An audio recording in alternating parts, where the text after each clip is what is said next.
Hi and welcome to my channel. My name is Rabo and it's nice to meet you all and see you all. So this video is a bit different from what I usually post on my channel. But I wanted to do something in honor of Children's Day. I like myths and legends of different countries. But in Nigeria, especially, the tortoise is known as a very smart creature. I don't know when that perception of the tortoise started, but in Nigeria, the tortoise is known as a very smart and wily creature who, yes, often gets into trouble, but at the same time, his brain and his trickishness always gets him out of the trouble that he gets into. So, I wanted to tell a tale of the tortoise, the leopard, and the bush rat. And it's one that actually, although I know a lot of tortoise tales, for some reason I had never heard of this one before. Let's get into it. So, at a time when there was famine in the animal kingdom, and for some reason you notice that a lot of these tales, there's always like famine in the animal kingdom, and something always goes wrong. The animals were, like at the time, like I said, at the time when there was famine in the animal kingdom, the animals were weak and they were thin because there was no food. Food wasn't enough to go around. That was, everybody was thin except for the tortoise and his family.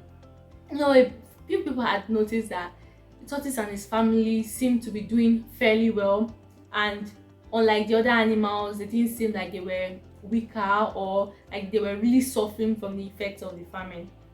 But the leopard was one of the other animals that also didn't seem to be facing like a lot of hardship from the famine, but his own case was completely different. See, in the early days of the famine, the leopard had made a deal with the animals. Should I say he had forced their hands into making a deal? He told them basically to give them their mothers and their old grandmothers. I don't know why he didn't want their fathers and their grandfathers to eat, and in turn he would not eat the animals. Now these animals wanted to save their skin, so they agreed to the deal. And in the early days of the famine, the tortoise turn had come and he had to give his mom to the leopard to eat. And so the tortoise had like a serious beef with the leopard. He hated the leopard and he was already determined that at the first chance for revenge he would get, he would take his revenge against the leopard. But physically, although the tortoise felt he was smarter than the leopard, he felt he was not stronger than the leopard. Now, eventually, the leopard was running out of mothers and grandmothers to eat in the animal kingdom. And he went looking out for food. And then he also noticed what the other animals had noticed. The tortoise, for some reason, seemed to be like, he and his family seemed to be doing pretty well, seemed to be like well fed, and he was curious. What he didn't know was the tortoise in a part of the forest had found a shallow lake full of fish.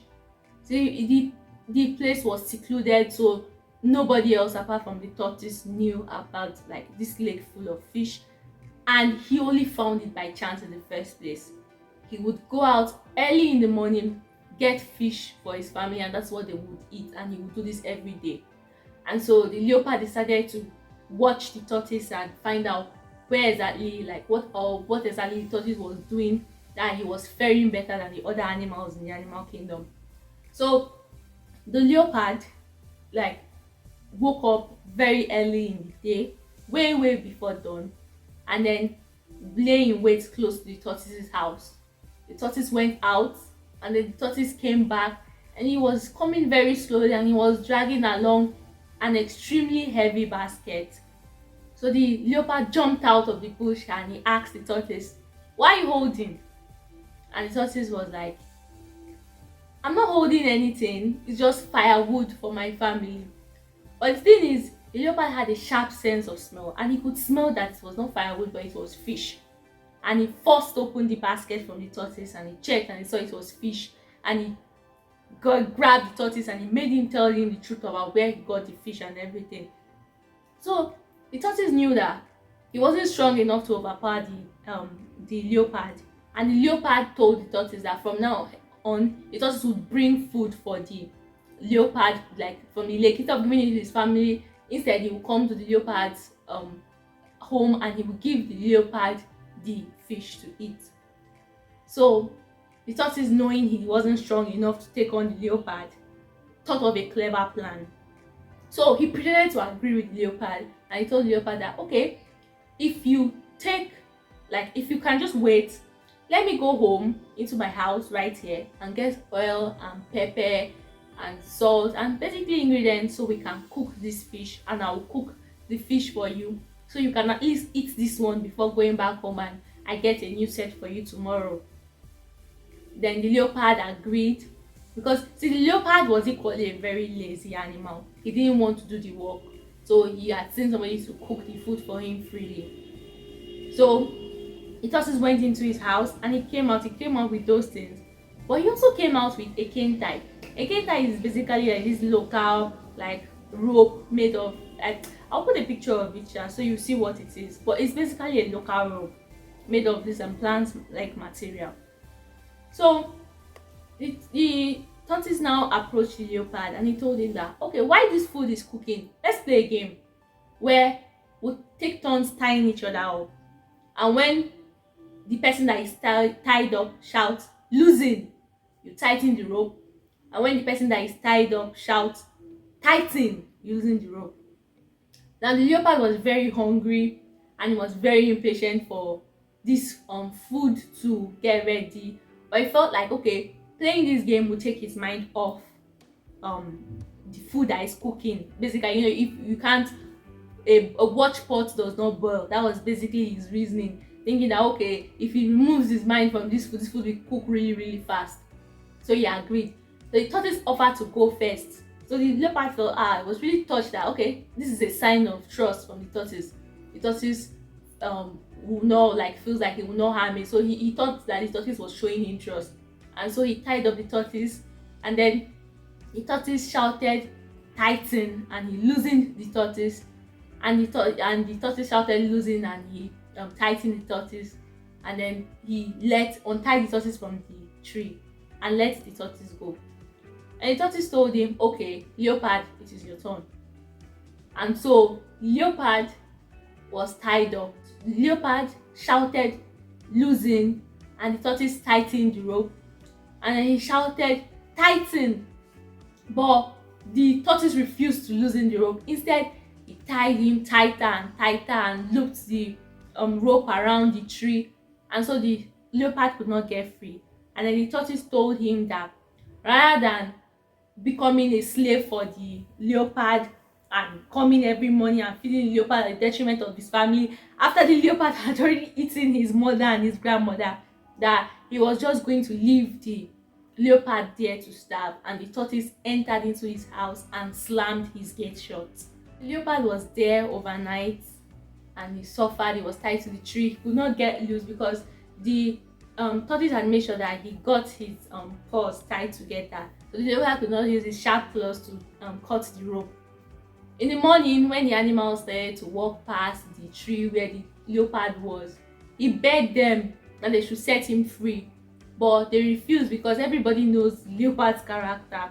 They had no assurance that if they let the leopard loose, the leopard would not equally eat them, because that's just the kind of animal that the leopard is. So, but eventually a bush rat came, and the bush rat was very kind-hearted, and eventually asked the leopard what happened. Why was the leopard tied to a tree? The leopard explained to the bush rat what had happened and what the tortoise had done to him. And so the bush rat had compassion on the leopard because he had experience with traps and things like that, and he didn't like seeing another animal trapped and tied up. But the bush rat equally felt like the other animals, that the leopard might eat him if he helped him. So he devised a plan. He basically dug a hole close to the root of the tree. It came out of the hole, beat one of the ropes, then quickly ran into the hole to see what the leopard would do. Well, the leopard did nothing. So he came out again cautiously, quickly beat another part of the rope, then ran back into the hole. The leopard still did nothing. And so the bush rat was like feeling more confident that the leopard would not do anything. He beat the other parts of the rope his mouth could reach, and eventually the leopard got free. But see, the leopard was also playing a long game. He wanted the bush rat to let down his guard, and the leopard was really hungry, and so he dove after the bush rat. But the bush rat also like went for his hole, like he ran for his life. But the leopard's claws scored the back of the bush rat and left claw marks. And that is why, according to like the Nigerian tale, that is why the bush rat has white marks on his back. It's a reminder forever of trying to help the leopard and the leopard's betrayal of the bush rat. So I hope you liked this folk tale. Please don't forget to like, subscribe, and comment your thoughts. Tell me folk tales from your, like, wherever you are, wherever you come from. Doesn't matter, within Nigeria or outside Nigeria. Tell me folk tales that are unique to where you come from. Thank you. Bye.